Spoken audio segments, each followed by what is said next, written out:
Saudara-saudari yang terkasih, dalam Injil hari ini Tuhan Yesus berkata kepada para murid-Nya, "Barang siapa memegang perintahku dan melakukannya, dialah yang mengasihi aku. Jika seorang mengasihi aku, ia akan menuruti firman-Ku." Apakah ada perbedaan antara perintah dan firman? Barang siapa memegang perintahku dan melakukannya, dialah yang mengasihi aku. Jika seorang mengasihi aku, ia akan menuruti firman-Ku. Apakah ada perbedaan antara perintah dan firman? Dalam diri Allah, dua hal itu sama, satu kesatuan itu. Lihat kisah penciptaan ketika Allah memerintahkan, jadilah petang dan pagi. Jadi beneran kan? Ada kesatuan antara kata yang diucapkan oleh Allah dan perintah. Dalam hidup Tuhan Yesus, perintah dan firman itu sama, satu hal, satu pernyataan. Ketika Tuhan Yesus menyembuhkan orang yang kerasukan setan atau menyembuhkan mereka yang sakit, Dia memerintahkan supaya orang yang kerasukan setan itu sembuh. Kata itu terwujud, perintah itu terlaksana, dan seterusnya. Anda bisa menyimak dalam Injil. Tapi perintah untuk mengasihi, apakah dengan mudah manusia mewujudkannya? Apakah Tuhan dengan sendirinya bisa mengubah kita untuk mengasihi, mencintainya?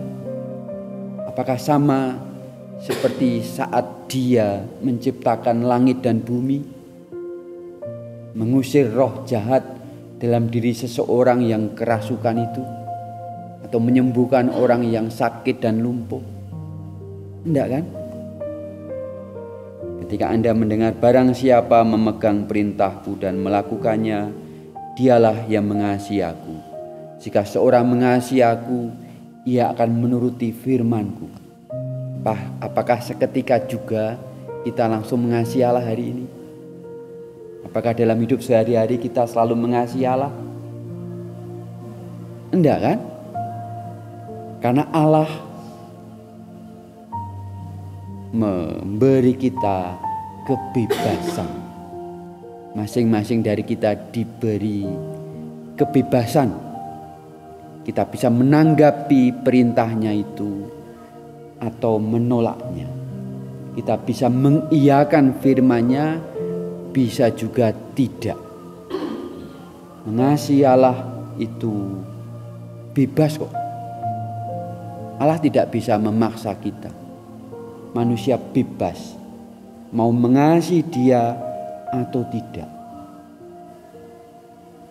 Saudara-saudari yang terkasih, tentu sebagai orang beriman, lebih-lebih kita yang hidup menjadi imam, frater, suster, umat beriman, ingin mengasihi Allah kan?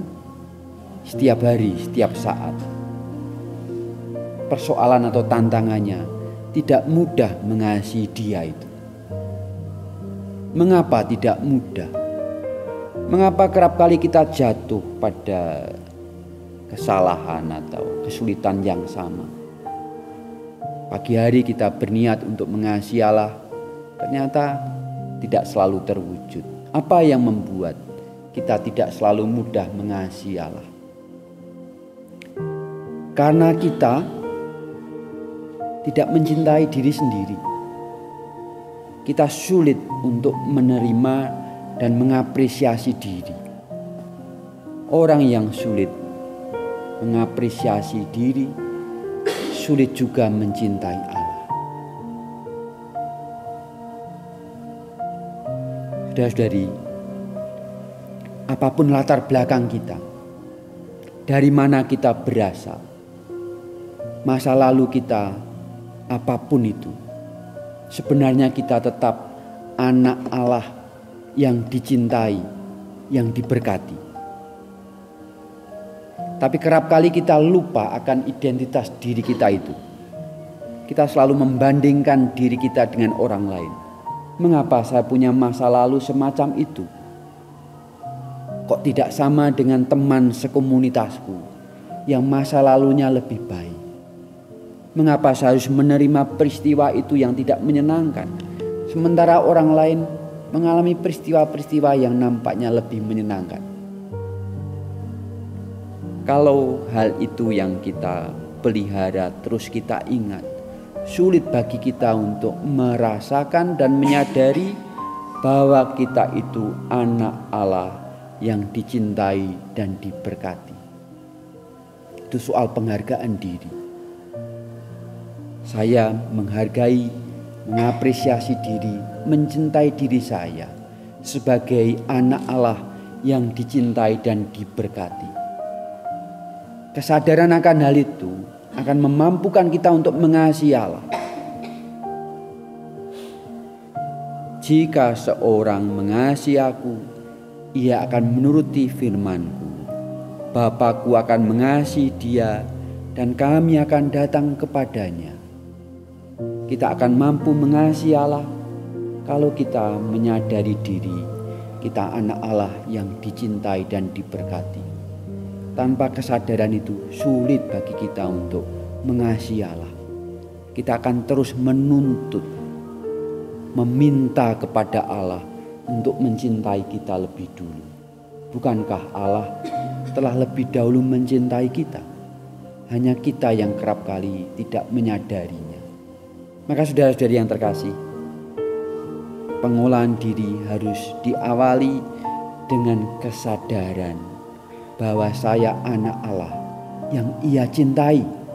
Apapun latar belakang hidup kita, apapun masa lalu kita, apapun tantangan dan permasalahan yang saat ini kita hadapi, kita tetap anak Allah yang dicintai dan diberkati. Dengan kesadaran dan keyakinan itu, kita akan mampu mengasihi Allah. Ketika kita mampu mengasihi Allah dalam hidup ini, kita akan semakin mampu mengasihi orang lain dan diri sendiri. Saudara-saudari yang terkasih, di akhir perikop tadi, Tuhan Yesus menjanjikan Roh Kudus yang diutus oleh Bapa dalam nama Tuhan Yesus. Mari kita membuka diri terhadap rahmat Roh Kudus ini, yang memberi kita kekuatan, daya untuk semakin mampu menyadari diri. Aku ini anak Allah yang dicintai dan diberkati. Dan Allah terus-menerus mencintai dan memberkatiku. Kesadaran ini akan membuat kita untuk ganti mencintai Allah yang telah lebih dahulu mencintai dan memberkati kita. Amin.